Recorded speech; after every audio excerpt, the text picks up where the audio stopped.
बजारमा ग्यास अभाव छ, तर यहाँ हेर्नुस् त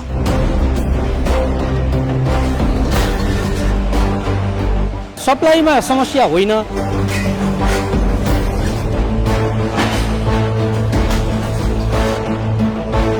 बजारमा ग्यास छैन भन्दा चाहिँ मैले चाहिँ यो पत्याउँछु।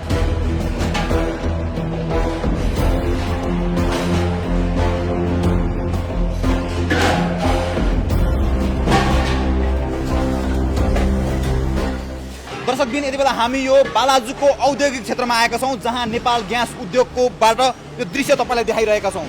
यति बेला जनताहरू घरमा ग्यास अभावमा छटपटाइरहेका छन्।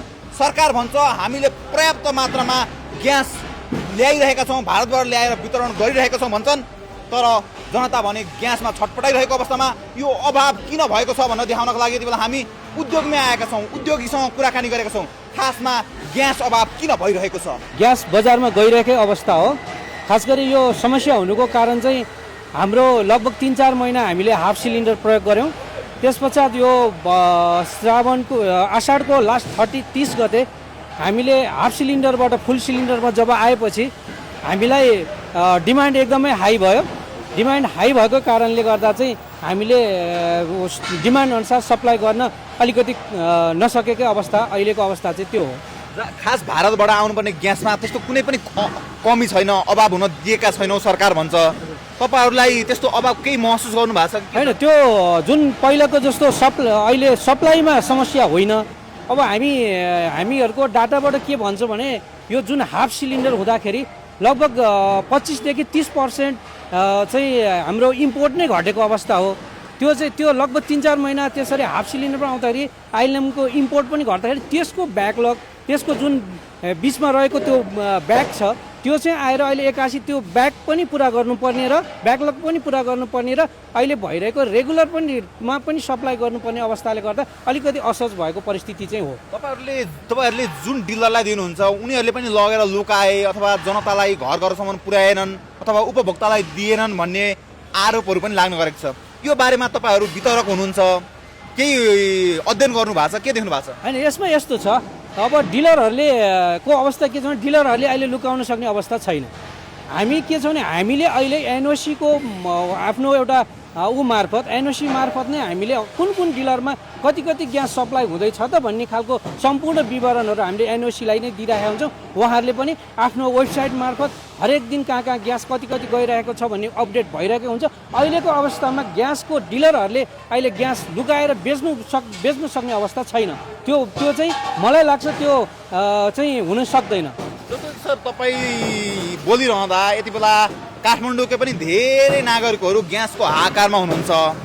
यदि उहाँहरूले नेपाल ग्यास राख्न खोज्नुभयो भने कसरी पाउने त सर? अब तपाईँले पठाइदिएर रहनु भएको छ, अब नजिकैको पसलमा डिलरमा छैन भनिदिन्छ, खास कसरी पाउने सर? यस्तो छ, अहिले हामीले रेगुलर ग्यास डिलरहरूमा पनि पठाइरहेको छ। यदि कुनै पनि उपभोक्तालाई त्यस्तो धेरै समस्या पर्यो, उहाँहरूलाई गाह्रै पर्यो भने पनि हामीलाई नेपाल आयल निगमको अनुरोधमा हामीले हाम्रो नेपाल ग्यासकै प्राङ्गणको 3 नम्बर गेटबाट पनि हामीले त्यस्तो एकदमै अत्यावश्यक भएर आएका सर्वसाधारणहरूलाई हामीले त्यहाँबाट ग्यास उपलब्ध गराउनु छ। साथै हामीले नेपाल आयल निगमको टेकुको पुरानो अफिसकोबाट पनि हामीले त्यहाँबाट पनि लगभग दिनमा 400-500 सिलिन्डर त्यहाँ 700-800 सिलिन्डर यहाँ गरेर त्यसरी हामीले वितरण गरिरहेका छौँ। यतिखेर त मान्छेलाई मुख जोड्नै पनि गाह्रो परेको अवस्था छ। नेपाल ग्यास उद्योगको तपाईँ बजार प्रबन्धक भएको कारणले सोध्दैछु, यदि नागरिकलाई यस्तो समस्या भयो भने बालाजु स्थित औद्योगिक क्षेत्रमा तपाईँहरूको यो उद्योग छ, त्यहाँ कसरी कन्ट्याक्ट गर्न सकिन्छ अथवा उहाँहरूले कसरी पाउन सकिन्छ? थोरै एउटा सजिलो माध्यम बताइदिनुहोस् न। यस्तो छ, उहाँहरू कुनै पनि त्यस्तो समस्या परेको कोही पनि हुनुहुन्छ भने उहाँहरू 10 देखि 4 बजेभित्र 10 बजेदेखि 4 बजेभित्र नेपाल ग्यासमा आउनुभयो भने उहाँहरूले खाली हात जानु पर्दैन।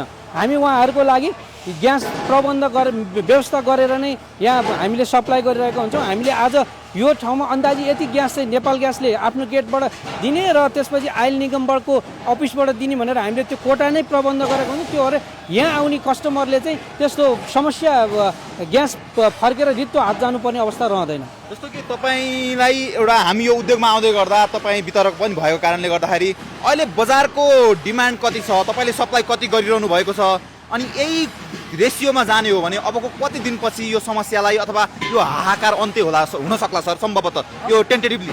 अब हाम्रो नेपाल ग्यासको यहाँ हामी नेपाल ग्याससँगै एचपी र त्रिवेणी ग्यास पनि हामीले सँगसँगै फिलिङ गरेर यहाँ बिक्री वितरण गरिरहेका छौँ। हाम्रो दैनिक नर्मली सप्लाई भनेको 10-11 हजार हो।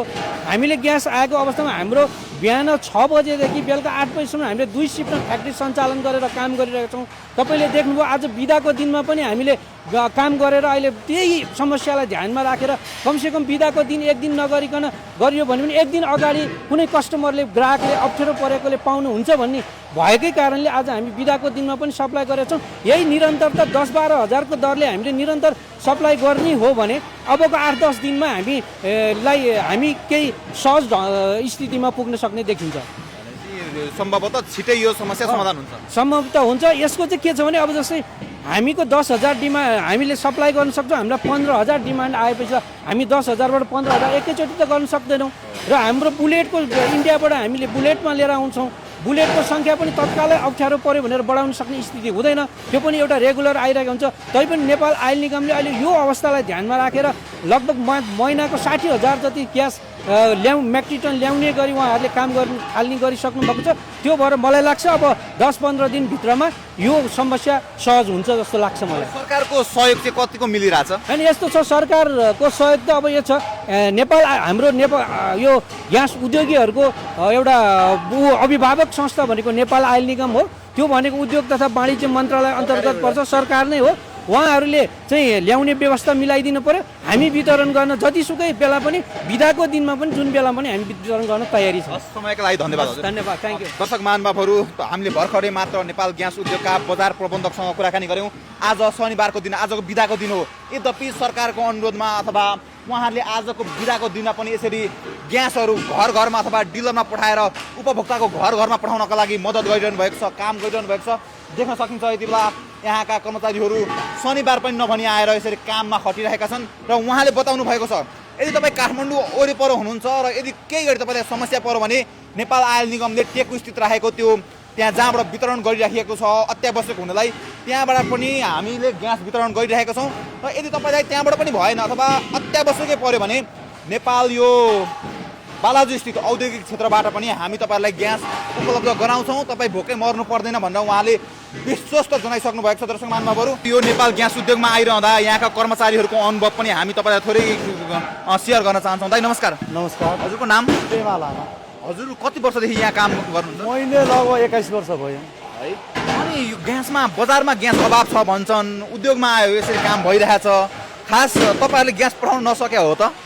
हाम्रो हिसाबमा चाहिँ के हुन्छ भने तपाईँको हामीले नाकाबन्द पनि झेल्ने, अब जस्तै भूकम्प झेले यस्तो सर्टेज, यो सर्टेज भनेको त हामीलाई नर्मल हुनुपर्ने। हामीले डेली सेल्स हामीले 6,000 गर्थ्यौँ भने अहिले हामीले 13,000 सेल्स गरिरहेको छ अहिलेको अवस्थामा। अब त्यत्रो सेल्स हुँदा पनि अहिले तपाईँको ग्यास पाइँदैन भनेर बजारमा चाहिँ हल्ला धेरै फिजाएको छ। अब हामीले 2 सिफ्ट गरेर